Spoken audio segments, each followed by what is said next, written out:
Le team building organisé par le gouvernement Mafal Sulnajasan à Mantassou s'est achevé aujourd'hui. Cette rencontre a porté sur la réalisation de la vision Fisajatan Madagascar, initiée par le président Irradzon Mapian pour 2030. Une raison qui soulève de nombreuses questions auprès de l'opinion publique.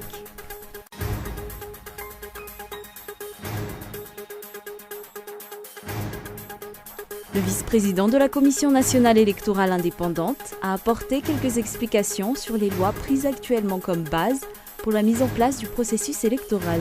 Des explications qu'il a fournies face au fait que jusqu'à ce jour, aucun code électoral n'ait encore été adopté.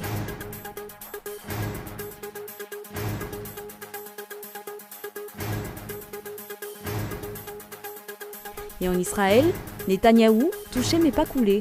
Le Premier ministre israélien est sous la menace d'une inculpation pour corruption. Il écarte toute démission et assure que sa coalition reste stable.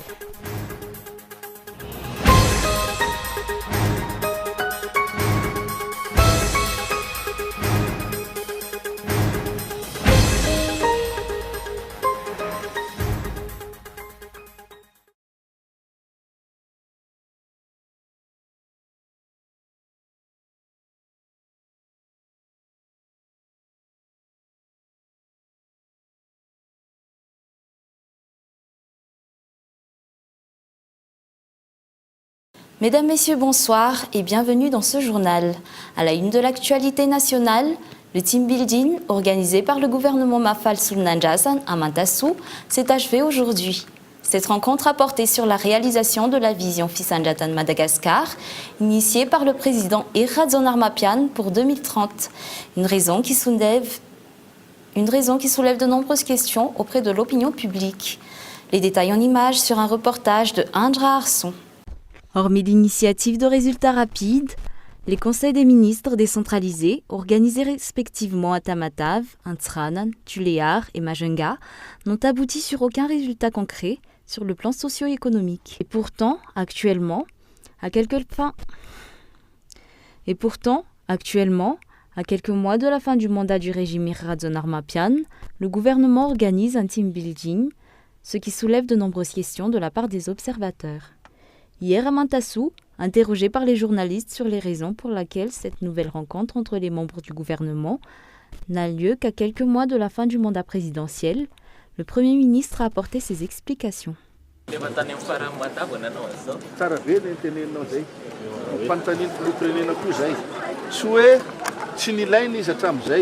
Ce n'est pas que ce team building n'ait eu aucun intérêt auparavant, mais heureusement qu'il n'a eu lieu que vers la fin de ce mandat, parce que 2018 n'est pas la fin du monde. La vie nationale continue, il n'y a pas de date limite pour faire un team building, on peut le faire à tout moment. Cette rencontre permettra d'apporter un nouveau départ, une nouvelle vision, de nouvelles méthodes et un changement de mentalité pour chaque citoyen malgache.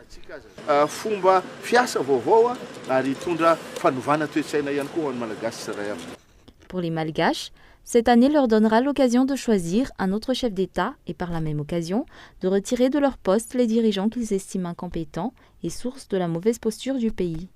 Pourtant, à quelques mois de la présidentielle, le code électoral censé régir cette élection n'a toujours pas été adopté. C'est une consigne présidentielle qui empêche le gouvernement de faire passer ces textes aux mains des parlementaires pour adoption, d'après les propos du chef du gouvernement avant son dernier voyage sur l'île de la Réunion. Comme nous l'avons annoncé précédemment dans les titres, le vice-président de la Commission nationale électorale indépendante a apporté quelques explications sur les lois prises actuellement comme base pour la mise en place du processus électoral. Des explications qu'il a fournies face au fait que jusqu'à ce jour, aucun code électoral n'a été adopté. Indra Arson. Alors qu'une élection présidentielle devrait avoir lieu dans quelques mois, le fait que l'avant-projet du code électoral n'ait toujours pas été envoyé par le gouvernement aux parlementaires soulève des suspicions au sein de l'opinion publique. Actuellement, la Commission électorale nationale indépendante s'est servie de la loi organique 2012-015 comme base pour la mise en place de la liste électorale.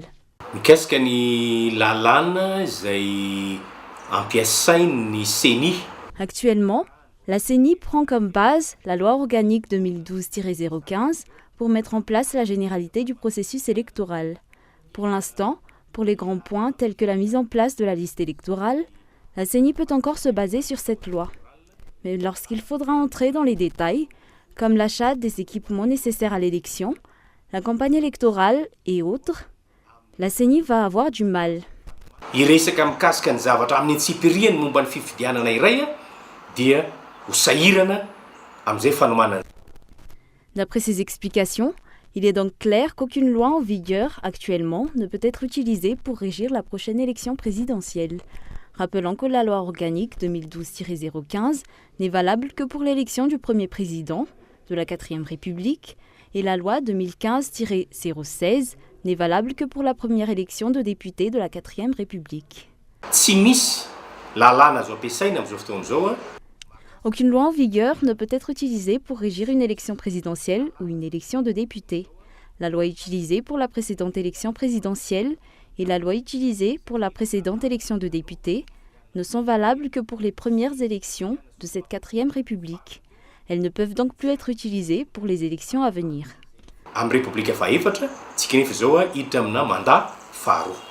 Face à une telle situation, l'opinion publique est en droit de se demander quelle loi va être utilisée par la CENI pour la préparation de la prochaine élection présidentielle. Qu'est-ce qui empêche le gouvernement de ne pas présenter l'avant-projet du code électoral pour examen et adoption? Et qui tire avantage de cet ajournement? Maintes fois, les politiciens et la société civile ont réclamé ce code électoral, mais en vain. Les dirigeants seront alors tenus responsables des conséquences de l'instabilité sociopolitique née de leur comportement. Sur un tout autre sujet, l'affaire Roussi-Narfa n'est qu'une mise en scène d'après des experts en relations internationales. C'est une manière de manipuler le peuple. Cette affaire n'aura aucune suite d'après leurs explications. Reportage Ouna Sain. L'arrestation, l'évasion et la sortie du ressortissant français Roussi Narfa du territoire malgache pour regagner par la suite les frontières de la France ne sont qu'une mise en scène montée de toutes pièces d'après Julien Radanoir, un expert en relations internationales. Si nous observons le comportement de l'ambassadrice française, elle a mis une certaine pression pour que Roussi Narfa sorte de prison.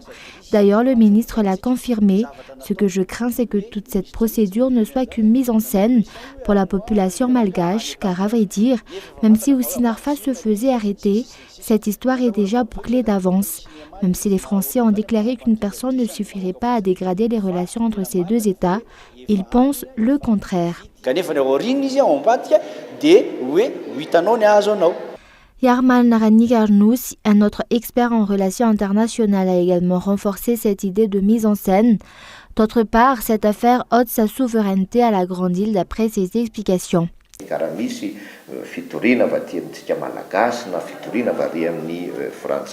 Si l'un des deux partis impliqués dans cette affaire porte plainte contre l'autre, tout cela fait déjà partie d'une mise en scène, vu ce régime que la population rejette, avec un tel conflit entre l'État malgache et français, qui reflète un problème au sein du gouvernement malgache. Le gouvernement perdrait toute sa légitimité.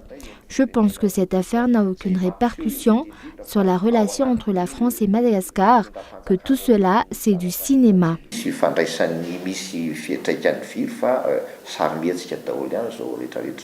Roussi Narfa a porté plainte contre Alexandrine Elisa Rassoul, ministre de la Justice malgache, Odette Balsa Marazaftsou, procureur de la République d'Antananarivo, Vundrendia Marumanan, propriétaire de la licence d'exploitation de UTV qui est aujourd'hui devenue Sky One, Hervé Rabéanchnyun, conseiller du président de la République, Rakutmalala Willy, conseiller président de la République et gérant de Sky One. Ces derniers, d'après ce ressortissant français, sont impliqués dans cette affaire, l'ont trahi, puis porté plainte contre lui. Les violations de la loi portant sur le budget communal, faites par la commune urbaine d'Antananarivo, sont à l'origine du retard de déblocage du budget au niveau de cette commune. Ce sont les propos du préfet de police d'Antananarivo. Cette situation pourrait également entraîner un retard du paiement des salaires des agents communaux, d'après ses explications. Les détails sur un reportage de Ouna Sain. Le non-respect de la commune urbaine d'Antananarivo de la loi portant sur le budget communal est la raison qui retarde le déblocage de ce budget, d'après le préfet de police d'Antananarivo lors d'une conférence de presse ce matin dans son bureau à Tsimbazaz. La loi 2014-020, comme l'article 75.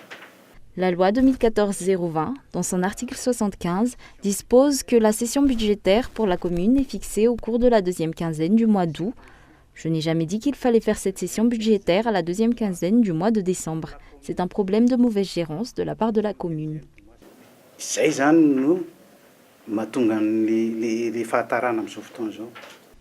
Le préfet de police d'Antananarive se défend face aux déclarations faites par le syndicat des employés de la commune urbaine d'Antananarive, comme quoi il est la source du problème de retard de déblocage de budget au niveau de cette commune. J'ai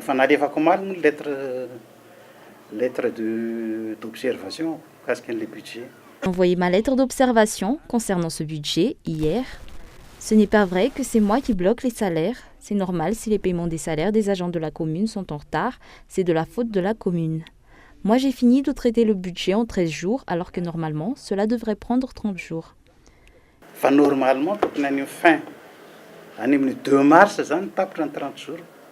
L'évolution de cette affaire est donc fortement attendue. L'avenir dira si les salaires des agents communaux pour ce mois de février seront payés dans les temps. Avant de passer aux actualités à l'international, un des 3 prisonniers qui se sont évadés de la prison d'Antanmour dans la nuit du samedi dernier a été arrêté hier par des agents des forces de l'ordre. Il s'agit de Sloufnien Arahardzon, accusé de vol et de viol. Les 2 autres évadés, Insurafal Krakutwarsu, 26 ans, condamné à 15 ans de prison pour vol et homicide, et Nirin Jean Rafalman, 29 ans, condamné à une peine de prison à perpétuité pour fabrication de faux billets, sont toujours en cavale. Face à tous ces cas d'évasion de prison, la population craint une recrudescence de l'insécurité. Rappelons que pour les 100 prisonniers qui se sont évadés de la prison d'Ikung, seulement 10 d'entre eux ont été arrêtés jusqu'à ce jour. Sur les nouvelles à l'international, en Israël, Netanyahou touché mais pas coulé. Le Premier ministre israélien est sous la menace d'une inculpation pour corruption. Il écarte toute démission et assure que sa coalition reste stable. Coalition pour l'instant tient bon. Alors Benjamin Netanyahou a reçu aujourd'hui plusieurs soutiens de poids. Vous savez qu'au gouvernement en Israël, si Benjamin Netanyahou est du parti Likoud, il a dû composer un gouvernement avec de nombreux autres partis. Et il a reçu le soutien de 3 membres importants de son gouvernement, à commencer par Moshe Kalon, le ministre des Finances, qui dit il n'y a que le procureur général qui peut décider si oui ou non Benjamin Netanyahou sera inculpé. Il n'y a donc aucune urgence à dissoudre cette coalition. Autre soutien, Naftali Bennett, le ministre de l'Éducation, qui est membre du foyer juif, du parti foyer juif, et qui en est même le patron, eh bien, il estime, lui, que, eh bien, certes, ce n'est vraiment pas bien de recevoir ce genre de cadeau quand on est au pouvoir. Ce n'est pas comme ça que l'on a été élevé. Ce n'est pas comme ça que l'on peut montrer l'exemple aux jeunes que l'on élève aujourd'hui. Mais pour autant, eh bien, nous sommes dans un état de droit et il y a la présomption d'innocence. Il n'y a donc aucune raison pour l'instant, eh bien, de quitter cette coalition. Il a donc décidé de rester lui aussi dans la coalition. Et puis le ministre de la Défense, Avigdor Lieberman, tient le même discours que Naftali Bennett. Il estime même, eh bien, que si aujourd'hui Benjamin Netanyahou devait quitter le pouvoir, ce serait tout simplement un coup d'État. La ministre du Tourisme dit même que ce serait un coup d'État contre le choix des électeurs de le faire partir. La coalition semble donc tenir pour l'instant. Benjamin Netanyahou semble lui parti pour rester. Et puis il a dit, il est déterminé à continuer à gouverner ici en Israël. Pour les amoureux du ballon rond, ce soir, le choc Real-PSG. Match aller de la Ligue des Champions. Ronaldo face à Neymar, sous le regard de Zidane. Le grand club du monde peut-il être battu par les Parisiens? Pour l'entraîneur du PSG, l'exploit est à portée de pied. Hier, en conférence de presse, Unai Emery est serein. Je vais profiter tous les moments de cette éliminatoire et aussi avec une grande motivation. Et une grande confiance avec notre équipe. Sur le terrain, l'autre match, c'est entre l'attaquant du Real Madrid et son rival parisien. Et ce qu'on veut voir par contre demain, c'est pas un duel Neymar-Ronaldo, c'est tous les gens, en fait, tous les aficionados, ce qu'ils veulent voir, c'est un bon match de football entre Madrid et Paris. Les 2 clubs se sont déjà affrontés 6 fois pour une égalité parfaite, 2 victoires chacun et 2 matchs nuls. Avant de nous quitter, revenons brièvement sur les grands points de ce journal. Le team building, organisé par le gouvernement Mafal Sulnanjas à Namantassou, s'est achevé aujourd'hui. Cette rencontre a porté sur la réalisation de la vision Fisanjatan Madagascar, initiée par le président Ir Radzonar Mapian. Le vice-président de la Commission nationale électorale indépendante a apporté quelques explications sur les lois prises actuellement comme base pour la mise en place du processus électoral.